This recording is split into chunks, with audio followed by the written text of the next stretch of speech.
नमस्कार। एक astrology student के सामने ये प्रश्न हमेशा आता है कि वो ज्योतिष क्यों सीखना चाहता है।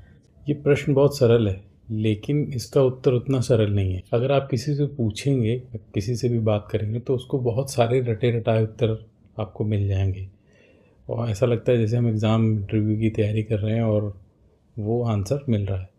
लेकिन रियल आंसर्स लाइफ में एक्सपीरियंस के बाद ही मिलते हैं, या जब हम आगे बढ़ते हैं और थोड़ा हमारे ऊपर कोई देव कृपा हो, तभी हमको सही उत्तर मिल पाते हैं। जो जनरल आंसर्स होते हैं वो ये होते हैं कि भविष्य देखने के लिए हम ज्योतिष बनना चाहते हैं, या फिर किसी की हेल्प करने के लिए, या जो इसके थोड़े फिलोसफिकल आंसर होते हैं वो ये होते हैं कि भाई हम अपनी लाइफ को पर्पस जानना चाहते हैं, या थोड़ा और क्रिटिकल वर्ड्स में लोग कहते हैं तो वो कह देते हैं कि भाई हम जो है अपनी सोल की जर्नी जानना चाहते हैं। बहुत लोअर लेवल के आंसर्स की बात करें तो वो ये आंसर्स होते हैं कि भाई कोई भी व्यक्ति जो है वो एक पैसिव इनकम चाहता है।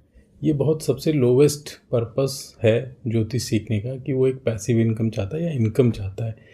और थोड़ा सा अगर हायर लें तो कुछ फॉलोअर्स मिल जाते हैं, या पॉपुलैरिटी या रील्स इत्यादि के लिए चाहते हैं।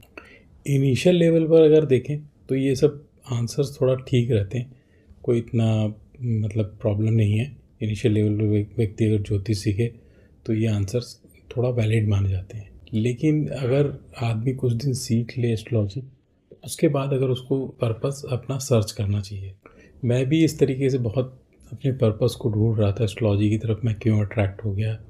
उसके एस्ट्रोलॉजिकल आंसर्स तो मिल गए। काफ़ी सारे एस्ट्रोलॉजिकल आंसर्स होते हैं, जैसे 8th हाउस एक्टिवेट हो जाना, या केतु के साथ कई ग्रहों का संबंध हो जाना आपको ज्योतिष की तरफ आकर्षित कर लेगा और आप उसको पढ़ने लगेंगे।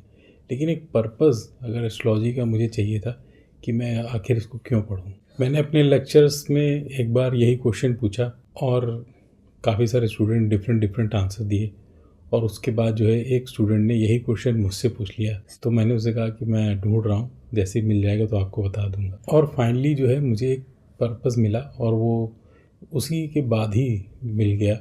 और पर्पस क्या कहिए, मेरे सामने ही कुछ ऐसा एक संवाद आया जिसको पढ़ के मुझे पता चला कि जो भी मेरा पर्पस है वो एक नॉर्मल पर्पस नहीं होना चाहिए, और उसके लिए उसके कोर में केवल ज्योतिष होना चाहिए। इसी संवाद को जो है मैं आज आपको बताता हूँ, क्योंकि ज्योतिष विद्या सीखने के लिए जो रियल पर्पस है वो आपको समझ में आ जाएगा। और ये आपको समझ में आ जाएगा कि ज्योतिष विद्या का अंतिम लक्ष्य ज्योतिषी बनना या फिर ज्योतिष विद्या सीखना होता है।